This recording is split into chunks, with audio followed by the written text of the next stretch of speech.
Okay, welcome back to Stevo Runs, the channel created for like-minded people looking to become fitter and healthier people. And if that sounds like you, hit the red subscribe button just here, and let's go on this running journey together. So the day has come. It is lab test day today. I've been banging on about it, but I'm quite excited. I'm a little bit nervous now as well, but I've got like 2 hours and 10 minutes till the test, and what is it, like a 40-minute drive? I better get moving soon.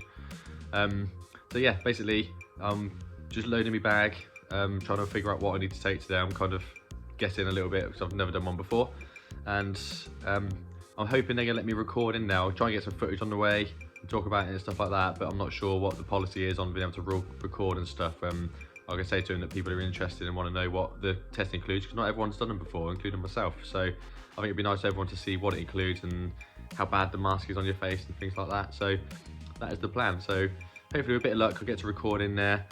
Failing that, it might not be such a great video, but I can at least talk about the results at the end and match it to all the work I've been doing. Right, I've been told to have a light snack 3 hours before, so peanut butter on brown bread. I think that's classed as a light snack, I'd say. Okay, so I don't really know what I'm taking today, so I'll take a spare towel. I'm assuming it's going to be a bit of a sweat out. Take the old trusty GoPro. Hopefully we can get a bit of footage on that today too. My gel that goes with my chest strap. I'm not sure if I need to strap myself up, but I'd like to for my own personal reasons, to see how accurate the Garmin chest straps are. Another thing I can sort of compare with. And my best running shoes, hopefully my fastest ones, so I can keep the pace up as long as I can on this test. So I think that's about everything I need.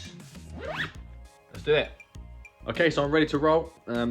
Half-hour drive to Wickham. I'm going to make a move now, so don't go anywhere, and let's see what this test has in store for me today. Don't go anywhere.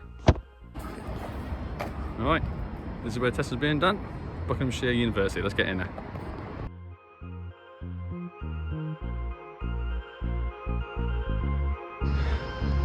All right, so I didn't get to take videos in there, but I confirm it is really bloody hard.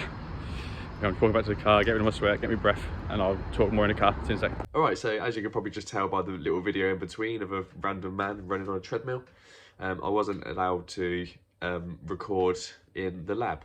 Well, I say I wasn't allowed, I didn't really ask. It's a little bit embarrassing. There's 4 students in there, and I didn't really want to say, I've got a YouTube channel, can I record it please? So I just did what I had to do, and I'll explain now.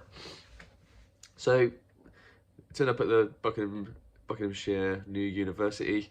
Like I said, there's 4 students in there. They're all sort of sports science students, and they know exactly what they're doing. They're very, very informative. And I'm going to quickly just run through what I had to do. It won't take long to do it, and I'll talk about the results. There's some really interesting stuff has come out of it. So first things first, straight into my pants, into like a bod pod it's called.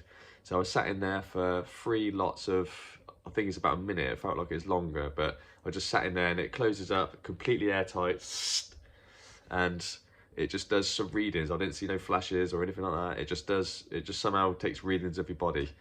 So that was that. The second thing was the lactate threshold test. So what I had to do was put a mask on my face. I had to get all into my usual running gear and my best running trainers, everything that you could do to make you perform at your best. So I had to put a mask on. It took 2 people, and it's really, really tight all around here, around the bottom there. I felt like it is back in the war days, like a gas mask. And it has to be airtight. They got a little hole at the front, and you have to go breathe in, and they tap it to see if it goes. And when they've got it, then you know you've got it completely airtight. So once that's on, they do a little slice on your ear. You probably still see the mark there. So they do a little slice on your ear, and the idea is to take bits of blood from you every 4 minutes during different levels of intensity of exercise. So, and this is what gives you the amount of lactate, I guess, that's in your blood. I don't know the exact science about it, I'm still learning, but that's the premise of it anyway. So jumped on the treadmill, started at a certain speed, first one being easy, and it goes up to about 6 different levels. So you do 4 minutes, and they say 5, 4, 3, 2, 1. And when you see that, you jump off the sides, so you hold onto the barrier, go down, they squeeze some blood out of your ear into their thing, they say, go, go, go, back on. Whilst they're taking blood, someone else is putting the speed up on the treadmill. So I did about 6 rounds of that, I believe, so 6 lots of blood taken for them to get the results that they required. After that wasn't too hard, it weren't too bad, that bit at all. The hardest bit was to come. So they took the mask off, let me get a breather, nice and warmed up then. They put the mask on, same again, get nice and airtight. This time was the VO2 max test. So with this one, you start at a fairly good speed. Anyway, they got quite a nice constant speed, and I thought that got faster, but actually what they do is they make the gradient of the treadmill go up and up every 1 minute. And you just run until you can't run anymore. And the idea is it comes in 1 minute sort of segments, you'd call it, and you have to try and make it to the end of that 1 minute. So they don't want you to finish halfway through one, so you've got to judge it. If you're absolutely blowing and that's game over, you might as well stop at the end of that minute. If you think you're going to make it another one, you go for it. But that is a proper max heart rate test. I thought I've done some max heart rate tests out on the streets here and out in the field. That is something else. I was nearly sick, I was nearly passing out, especially when you stop and you're hanging off of the edge and they've got to try and get the mask off you quick. I was almost throwing up and passing out. And with the mask, because of the airtight bit at the front, they've got this tube coming out and it goes over the top of the treadmill, and they also got some chains and a harness hanging on behind you, so because people do pass out and are sick and fall off and stuff, and that chain is there to catch you if you have any mishaps on it, which I fortunately didn't, but it's a sort of safety measure, which is a really good idea. So that was the test that I had to do there, and then the results to follow. So I'm gonna go now and show you what they come through as an email, and show you what each little section means and what it means for my training now. So let's go. Okay, so as you can see on the lab results that my lactate threshold is 170, which seems low compared to my own threshold test from a few weeks back, which came in at a heart rate of 181. So I'm either doing the field test wrong somewhere, or the lab test wasn't quite accurate, but I'll go with the lab results obviously because they're more scientific than mine. There's someone mentioned about taking 5% off of your own threshold test that's done on the field, so that'd make it pretty much correct. So maybe I can do that from now on. Also, there was some trouble getting blood from my ear after each interval, so maybe that altered the lab test slightly, but I'm definitely going to use those numbers regardless. Anyway, the zones it set up for me from that was all good, so there's more to follow with that in a second. VO2 max was 52, so looking on the graph it puts me above the average line, which I'm pleased with obviously, and it puts me in the excellent category on Garmin. So just a note that Garmin has me on 55, so there's a difference of 3, which is quite interesting. Heart rate max, there's a proper heart rate max test, is 196, so that's close to what I estimated for myself. I did a test and I was given advice to add 2 or 3 on if you wasn't almost sick afterwards, and trust me, I was nearly sick after this one. So I've always guessed my heart rate max to be at 195 because the highest I've seen it is 192. So add the few on that I mentioned, I got 195 and it come to 196, so very close to my estimation.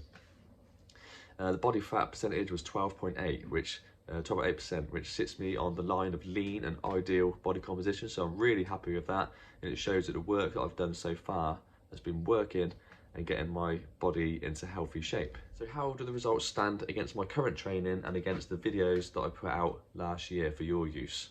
So after spending some time last year doing various field tests and learning how to create my own personal and hopefully accurate zones, let's see how they compare to the lab test and see what the lab test has shown us, how correct it is.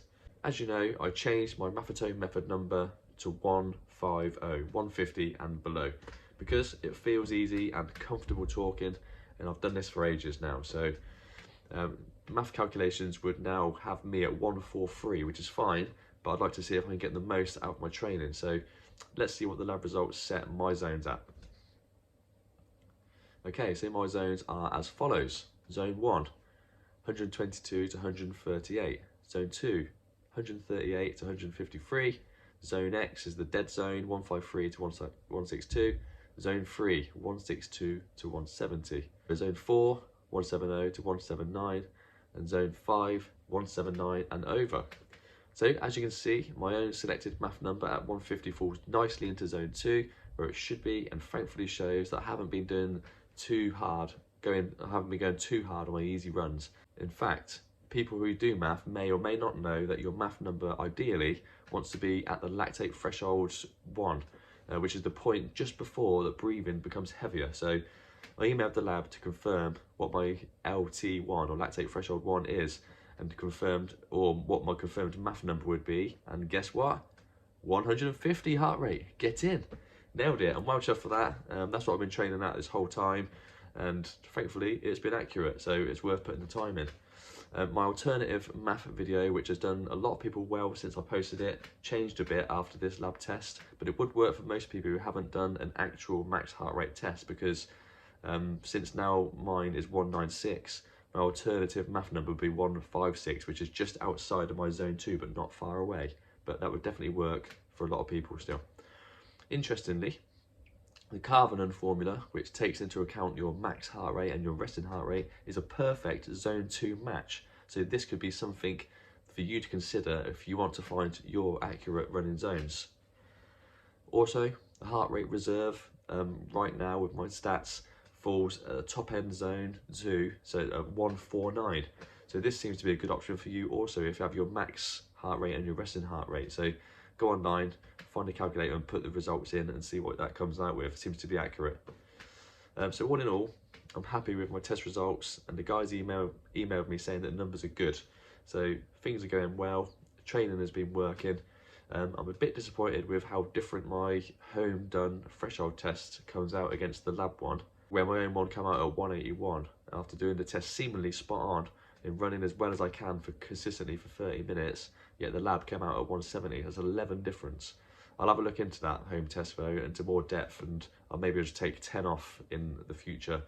But I'd recommend doing yourself a maximum heart rate test if you haven't, because you can get some really accurate results with having this and your resting heart rate, so by using the Carvenan and the heart rate reserve. So do that test, but include some hills on it, because that definitely makes the difference of getting your heart rate as high as it can go. But the main take from all this test is to use your brain and make easy efforts truly easy. I spent a lot of time working out my zones in various ways, and when you've done the rough number, then it's time to run plenty of miles at below the top end of your zone 2, and make sure it's easy by talking the alphabet, etc. And if it's not, then just adjust it to what feels right. If you're running just too fast on easy efforts, then you won't get the neuroskeletal and metabolic changes that your body needs to improve your aerobic base. So take the time to get it right. I'm happy I took the time to work out my math number, and luckily it was bang on, so which I'm really surprised about and also very happy about. But the general zones that you can get yourself by putting some effort in will help you get the very best from your training. So keep an eye out for my next video, where I'm going to spend some time working out how I want to train with these new lab numbers, and I've also got some exciting race news coming up too, so don't miss that. Have a look on my Stravas and my Instagram and my Twitter and that if you want as well. So hope this has been useful. The lab test is finally done. I've probably got more videos coming up about the results from that, but all in all, happy and highly recommended. So if you want to go yourself, Buckinghamshire New University if you're nearby, or just search it up, find one in your area. Just pay the money and get the most out of your training. Right, it's a Stevo Runs. See you on the next one.